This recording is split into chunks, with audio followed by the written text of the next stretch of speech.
So I just want to welcome everybody to the first video on our page, and we are delighted to be talking today to Ciara Ryan, who's a nutritional therapist and specialises particularly in women's health. So thank you so much, Ciara, for coming along and having a chat with us today, because there's so many questions, and thanks to everybody who sent in their questions.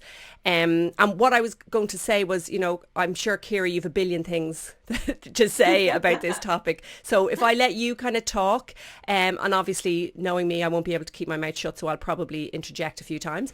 But at the end, if there's any questions that people have asked that you haven't covered already in your answers and in what you're saying, maybe then I'll kind of add them in. Is that okay with you, Ciara? Yeah, no, absolutely. Brilliant. Well, listen, thanks so much for doing this. We really appreciate it. I think a lot of us are very lost at the moment. So if I was to sort of start off and summarise all the questions, everybody else's as well as my own, I suppose the question would probably be something along the lines of, can we eat our way out of menopause? If only it were that easy. Ah, I suppose the short answer to that would be no. okay. Menopause happens every woman, obviously, and it is a natural transition. And certainly what you eat and your lifestyle choices will impact it and impact how you navigate that time and impact the symptoms. But it's not as simple as saying, eat these five foods and do a bit of exercise and you'll sail through the menopause. Right. It's very, very, there's a lot to it. There's a lot to our hormonal function, say, in our 40s, particularly in the latter half of our 40s, from 45 to 50. You're kind of in the eye of the storm there with perimenopause. So that's the years before you reach full menopause. Um, so yeah, I mean, certainly there is food choices that you can make, but you really need to look at things from a wider lens and look at everything from sleep to stress to food to exercise to self-care, all Yeah. those Well, then those I kinds suppose of things. maybe one thing then that might sort of jump in when you say that is, are there certain foods and are things that we should be avoiding, or are there certain things that we should be making sure we are including? Do you know what I mean? Yeah, I mean, certainly. But I suppose like we to go back a little bit and is to define what is menopause, what is perimenopause, because it's sort of it's a lot of people don't know, and it can be, a little bit unclear, and there's a lot of sort of misinformation Yeah, about, I think, absolutely. about menopause and about the perimenopause. So the average age of menopause will be about 51, and when you're in menopause, you have to be sort of 12 months without having a period. Yeah. So then you can officially say that you're in menopause. The perimenopause is the preceding years to that, and they can last anything from 3 years to 10 years, depending on the individual. Wow. So that's a time which sometimes can be even a bit more difficult than the menopause because the hormones are just fluctuating like absolute Yeah. crazy. Yeah, so many women, they end up going to the doctor because they're feeling very tired, or maybe even something like their hair is getting thinner, and all these sort of symptoms that they're looking at them individually, and they're kind of wondering, why am I so tired? Why is my hair, starting to get thinner? Why are my nails weaker? And, they go to the doctor with all of these. And unfortunately, I think it's because we look at each symptom on its own and we look for a reason. But like you're saying, Ciara, it's almost like, well, if we knew that the root cause of all of these was connected to hormones, wouldn't it make life so much easier? Yeah, no, absolutely. And then, other common ones would be weight gain, particularly around the belly.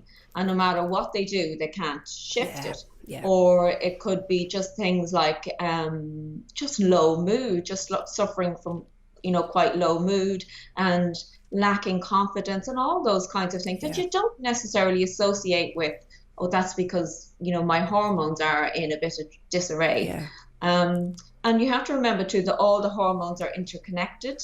It's not just the estrogen and the progesterone being the primary right. female hormones. You have it's very much tied in with thyroid function, also with blood sugar, and particularly the stress hormones. You get this whole web of connecting hormones. Yeah, And when one hormonal system is out of whack, most of the other hormonal systems. There will be a knock-on effect Wow. kind of on the others, you It's know? amazing, isn't it? Because, yeah, like you're saying, Mhm. you might be struggling with something around your thyroid, and actually the root cause of it all could be coming from something to do with change in hormones around the menopause.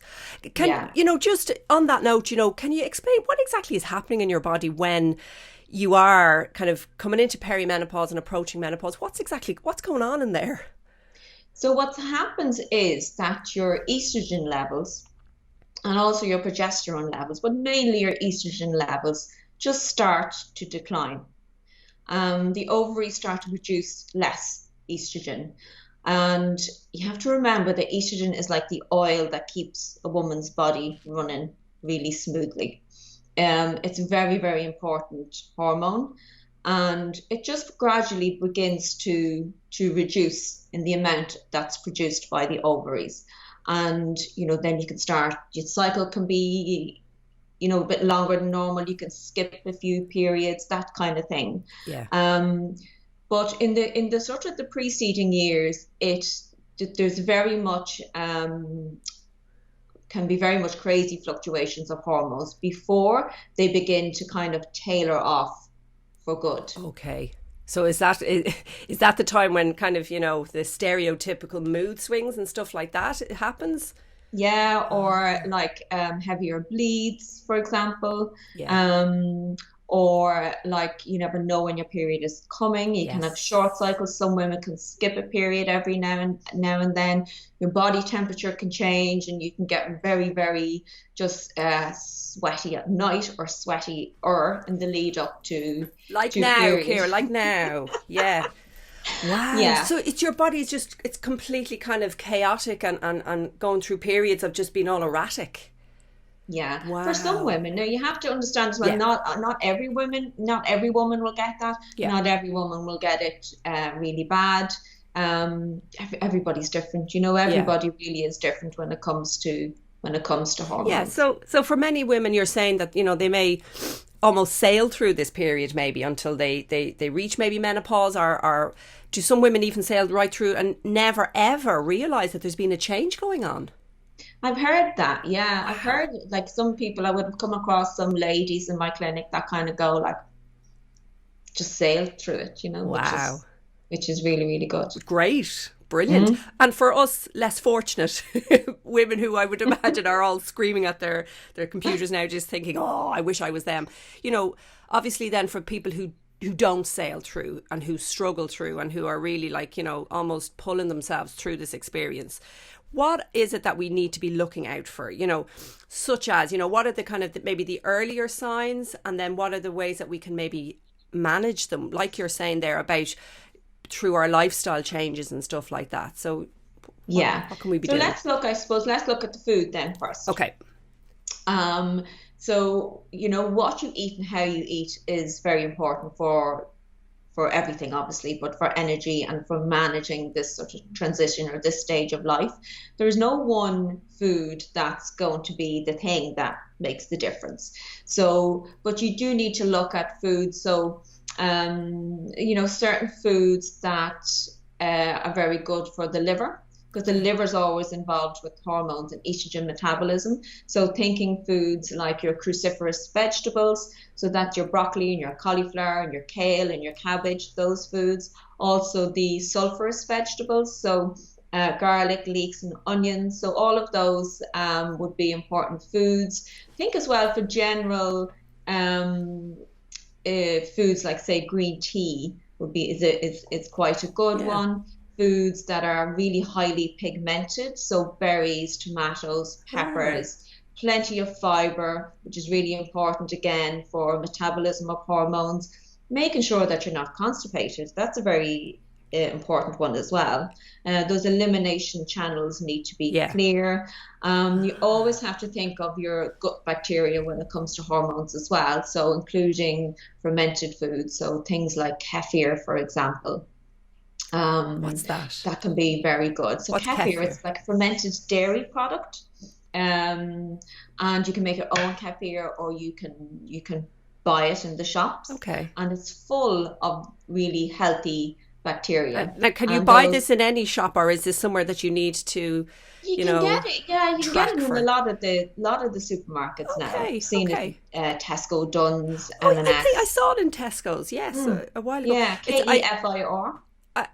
I love the fact that you're mentioning all these things that we need to be just really mindful of and make sure are in our diet. And nothing you're saying is anything that we need to go trailing the internet for some strange exotic piece of food that they need to No, ship in that we won't be able to do, and then we just give up and we don't bother. yeah, So everything no, is really absolutely. doable then.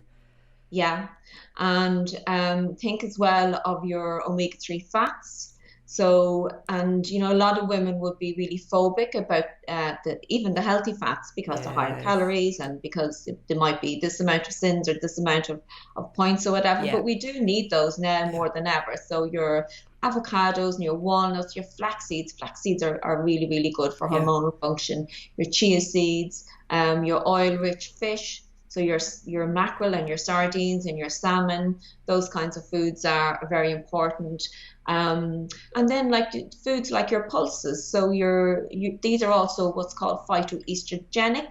So they provide a tiny amount of food, plant-based estrogen-like compounds that can help with the declining levels a little bit. So Ah, flaxseed, like I mentioned, soy, so good quality soy-based products, okay. So not the processed soy that you would get in some of the bars and that kind of thing. yeah, So good quality tofu, tempeh, those kinds of traditional yeah, soy foods, which we don't really eat a huge amount of yes. here. But your lentils, your chickpeas, your cannellini beans, all of those are very, very good foods as well. Is it wrong, Kira, that as you're saying all this, I'm thinking of all the food I can eat now. So I'm thinking of all even like, the Indian takeaways that will have the lentils and the pulses and stuff like that. Yeah, And I'm like, oh, so you're not giving me a list of things I'm not allowed to do. You're telling me all the things that I can do and I should do, and I should probably start to educate myself more on things like that. But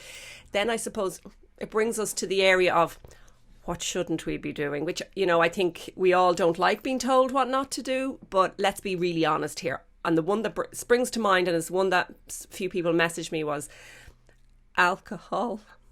What should we be aware of in relation to alcohol as we are in this phase of our life? yeah, and I think, or this is something I've certainly found, is my tolerance for alcohol in the last year even is nothing like it was. So Yeah. I started looking into this, and I was like, why is that? But it is the case that with with the hormones start to decline, that the liver doesn't metabolize alcohol as Yes. efficiently or as effectively as previously. And I mean, it's not that you can never have a drink, but it for some people it will really flare up things like the night sweats. And obviously, alcohol is very dehydrating and it messes with your blood sugar. So, like the following day, then you're craving the salt and the sugar and all the wrong foods. And, so for some people more than others, alcohol can be a big trigger. And it's what so many people do, particularly now for stress relief, Yeah. is to reach for the bottle of wine. And you can totally understand why Yeah. people are doing that. But sometimes you just have to find other more helpful ways, I Yeah. suppose, to manage those stress Yeah, levels. and that's an So important lesson for us generally, anyway, Keir, isn't it? That that we do become more aware if we are leaning on alcohol, particularly through lockdowns, and mm, you're probably already not feeling great during this period of your life, and there's so much probably going on, and that that we do need to be aware that if we are leaning on the alcohol, that firstly it's what it's doing inside, which is exactly you're saying there about the whole liver side of things, but then also just mhm, our mental health as well, that the knock-on effect obviously of having those drinks, and our body's struggling to now metabolize them, and then the next day feeling really low, yeah, maybe a little bit more anxious, and that vicious cycle that we're already struggling enough, why put yeah. ourselves through that as well? And the sleep, how it impacts your Yeah, sleep. yeah. Um, you might fall asleep easier, but the quality of that sleep probably won't be as good No, never as it is. Yeah, no, yeah, yeah. as it should be. So kind of other foods would be, well, obviously sugar, and when you're feeling very, very tired and fatigued, you will tend to reach for the sugar because just Yeah. anything to give you Because I was that saying little, that to you before, I never craved sugar. And now all yeah, of a sudden in the last maybe, I suppose maybe 4 months or so, I'm really aware that I'm now thinking about sweet food. And I was thinking, yeah. what's going on with me? But you're saying that that's actually kind of a known issue that you Well, would yeah, be and drawn well, for to. anybody who's feeling very low on energy, does tend to reach Yeah. for sugary foods and the caffeine, just for that sort of that pick Oh, me up, let's you talk know. about the coffee.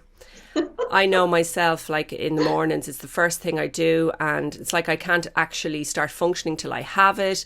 But I've noticed that if there's a day where, for some reason, I might have had a couple of coffees in the morning, and then maybe I meet somebody for a coffee, and then I Mm, have more than my usual, I'm actually sweating, and yeah. I feel really kind of a little bit on edge and a bit irritable. What's going on there? Because it never happened before.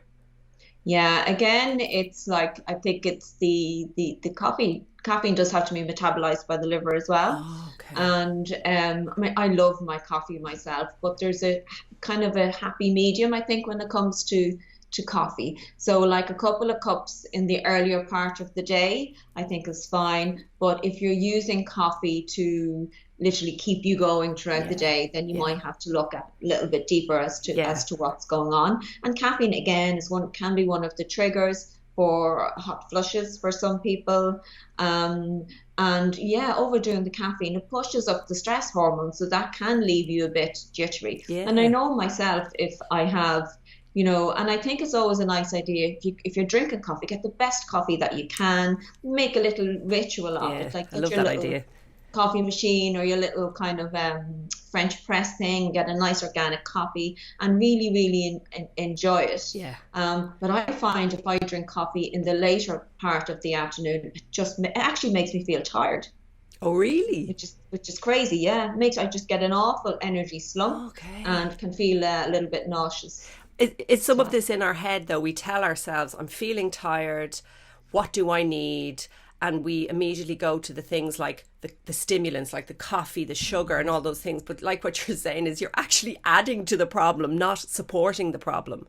yeah, and particularly if there's a lot of that stuff going on, if there's Yeah. high processed food, high caffeine, high alcohol, Wow. high sugar, poor sleep, a lot of stress, you get that perfect kind of storm Yeah. of your body's just going like, oh, it's all kind of going wrong. So it's not that you can't have any of those things. Yeah. It's about sort of finding a point where it doesn't turn, I suppose, Yeah. counterproductive. Or, So would it be fair to say our body is already now under additional stress? It's doing its job, maybe really pushing itself. The different organs and stuff are really pushing. So let's not add to the problem. Let's actually yeah, assist our assist, bodies, yeah. because I think a lot of us have probably spent a lot of our lives not really helping our bodies, maybe kind of abusing it a little bit, or, maybe there's a bit of an imbalance, but now we really need to just bloody cop on. And that's the thing as well. See, the things that you can get away with in your 20s, like the things we all did, you kind of don't get away with them in your mid 40s Yeah. because your metabolism isn't as good as it maybe was. Your stress levels are probably higher than they were. Yeah, so it Yeah. is the time, I think, to sort of look at your whole health before you get into your 50s. And when you get your 50s post-menopause, your risk of everything goes up: type 2 diabetes, osteoporosis, all of those kinds of things. So now kind of is the time to say, right, okay, if there's a history of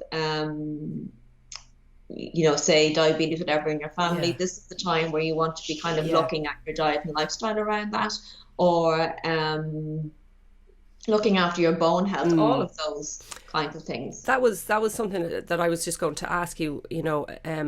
We hear a lot in the media about osteoporosis, and that I know there was an ad campaign for a while about one of the great ways to tackle that was through exercise, and particularly I think it was weight resistant exercise and stuff like that. my problem now, and one that I know a lot of people are struggling with, that, here you are now in your perimenopause phase. The last thing you want to do is put on your tracksuit and go for, a 10K or whatever. So you're really tired, you're really struggling, but you're saying to yourself, I've got to do exercise. And you're aware that it's not just, even though, the weight side of things is so important, but it's not just even for the aesthetics, it's also for your bone health. But what the hell are you meant to do if you're so tired and you need to do exercise? And then if you are the person who pushes themselves to do exercise and you end up feeling maybe worse, or you end up feeling really stressed out and stuff, what's going on there? Yeah, I mean, like, exercise is so necessary and so great, from the mental health point of view, just a general mental and physical health. And I always encourage people to exercise for health, not to try and shift the weight. If you need to manage your weight, you have to firstly work on the food. Yeah. But from the exercise, from the point of view of bones, yes, anything weight bearing, so strength training is really good. Lifting weights is really good, because as we get that bit older, our muscle mass declines and we need to build muscle mass. So weight training is brilliant for that. Yeah. But Pilates is as well. And, yoga is fantastic. So I think with exercise, and what I see sometimes is women who are very tired, very stressed and hormonal, and maybe gaining weight around the belly. So what they're doing is they're killing themselves exercising. These are women might have children, full-time jobs, and they're getting up at 5:30 in the morning to get to the gym, to get a workout in, to get home, to get kids out, to get themselves to work, to do a full-time job. And they're just running themselves into the ground. And they're pushing that cortisol, so that stress hormone, they're pushing that up all of the time. And it's just, they're wearing themselves out. So in those cases, I would encourage just step back, do something a little bit more gentle. Walk outside in nature, do some gentle restorative yoga, and sometimes something like a 30-minute weight training session can be more beneficial than an hour of intense cardio, or so it's working for your body rather than against, and doing something that you can do and that's manageable and that you can really love, because there's no point, say, doing joining a gym and going crazy at it, or for a few weeks and then you're just too tired, or you don't enjoy it. So I think it's about finding something that you can do in the longer term. The enjoyment part is so important, isn't it? It's almost like something we don't always associate exercise and enjoyment. We often associate exercise with some kind of punishment almost, or I have to just get it done and get it over with. And I like what you're saying there. It's like almost at this point in our life, we have to stop and go, hang on a minute. I think we've spent a lot of our lives, as women particularly, punishing ourselves, pushing ourselves maybe beyond, not putting ourselves first, not prioritising our needs. We've done that. And a lot of us are now in a phase where we need to probably stop and go, hang on a minute, I need to put my own needs first. And that maybe starts with looking at my health. And like that, maybe do I need to do the exercise that I dread, that I actually find, like you said, that whole anxiety, that thing about maybe being much more anxious and on edge because you're trying to fit it in and then you're doing everything else. And then in the evening, what happens is you do kind of crash, and then you probably do feel a little bit low, and then you reach for the wine.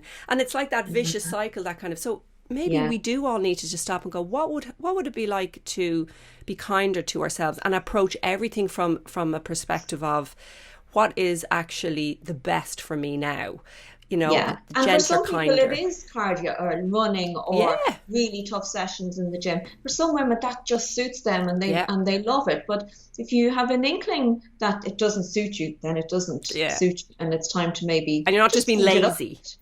You're not just being lazy and saying, I'm just going to say I don't like it. But actually, yourself if you do that type of exercise and you actually feel as if you're going against your body, not with it. And I think, there are some people who just love it and thrive for it. And they say, I've spoken to so many people who say that exercise is you know, and that type of exercise, you know, the long distance running, the gym, that is their space, their place, they just love it. It gives them their mental space, their physical.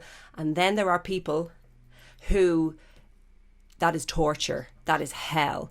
And, you know, I've made myself do it all these years, and now all of a sudden I kind of go, what if there's another way? And this is it now, isn't it, what you're saying?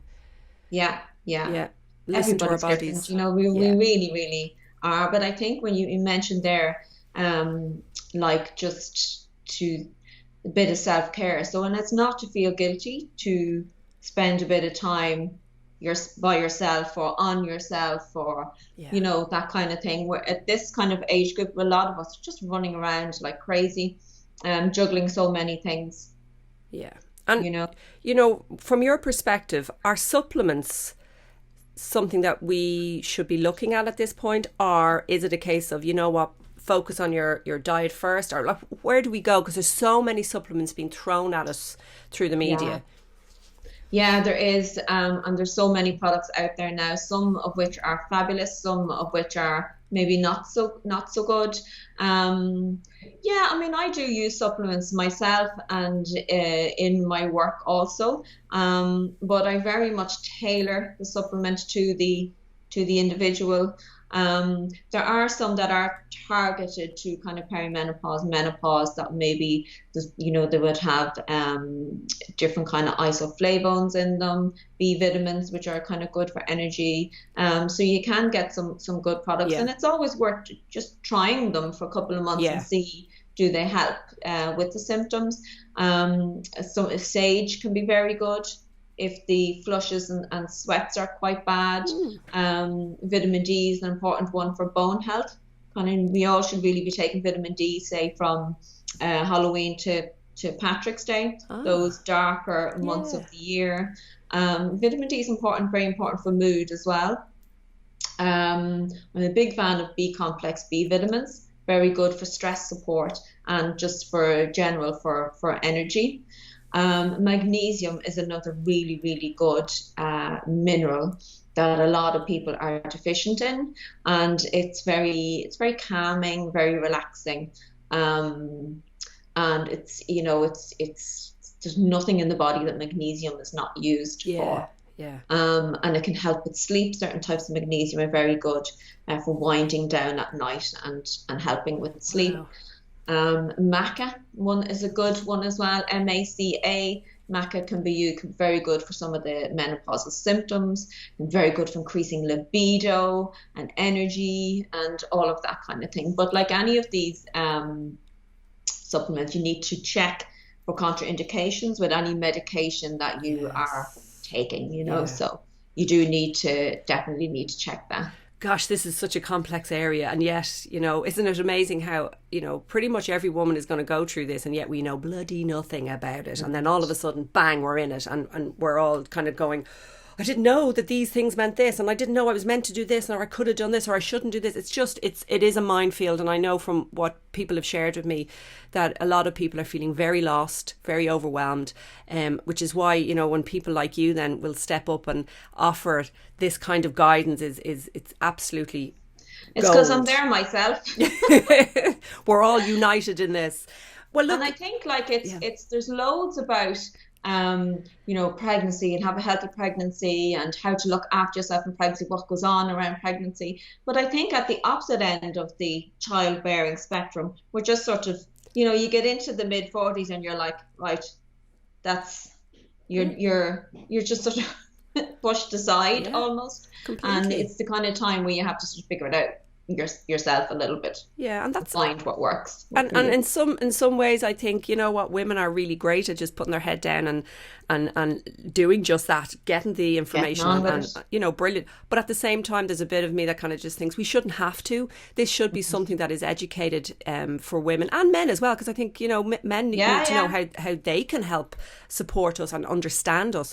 But I do think it's an area that really does need to be spoken about more, and that more education needs to be done, particularly for younger women, so they know what's maybe even happening with their own moms or their own, you know, aunties or their own grannies and what's going to eventually happen for them too. And wouldn't it be wonderful if we spoke about these things and, you know, wasn't I often feel it's like a dirty secret, you know, this kind of old fashioned idea. But Ciara, you know, thank you so much for giving all of this information. And like that, I'm sure you probably feel you've only touched the very top of this. Yeah, there's loads. It's a great area though, you know, it really is. Yeah, but you know, just to let people know that, you know, Ciara does work in Drogheda, isn't that right? And that you also work online, and that you were telling me there a while ago about this brilliant idea that you have. There's in early next year. So and this has been on my mind for a while. I want to create an online program for women in their kind of mid-40s, the perimenopausal time. So sort of from around the 40s to the early 50s. I want to create an online sort of nutrition and lifestyle program. And I've just started really kind of getting to work on that, because I think there's a lot of women who need that little bit of support, you know, and that little bit of a steer and guidance on, you know, everything from their food to supplements to, you know, improving sleep to reducing stress and all those things that you've shown that already. You've shown it already, just touching on all of these things, how complex it is. And, you know, an online program like that would be amazing, as well as getting all of your knowledge and your, you know, but to be able to get support from each other, I would imagine would be a huge part of that. So, we're not alone. To have maybe on Facebook, like a Facebook support group to go along with the program, so that we can all you know, jump in and help and support. So I'm hoping to have it ready to go, and I will have it ready to go on the 1st of February. So how can, if anybody's watching this and they kind of feel they'd like to be part of that, or that they'd like to maybe get in touch with you with their own issues, because like you said before, every human, every woman is so different, and their experience is so different, and their needs are so different. If people want to get in contact with you about the program or about themselves in general, what way can they do that? Well, they can just go through my website, so just ciararyannutrition.com. They can send me a message on that if they want to go on, maybe if they're interested in the online program. So I'll keep them updated on that. Or I also have a private members group on Facebook where we have great crack and we do challenges, and it's a really, really good group of women who all sort of support one another. So we have various different health challenges that we do. And that's a free group, isn't it? Your Facebook group. You can just find that on Facebook. So Ciara Ryan Nutrition Private Members Group. So and that's a free Facebook group is a free private members group. Yeah, it's really good. I'm on that. It's it's really good. Yeah. Well, I'm going to put the link to all of those in the comments below this video. So like that, if anybody wants to get in contact with you, they can go directly to you, or if for some reason they have any problem, they can contact me and I'll give them the link to you as well. But well, look, Ciara, thank you so much. I am sure from this will come a million other questions. So this probably won't be the last time we ask you to come on. But thank you so much for this, and we'll talk to you soon. Okay, great. Thank you. Barbara. Take care. Bye.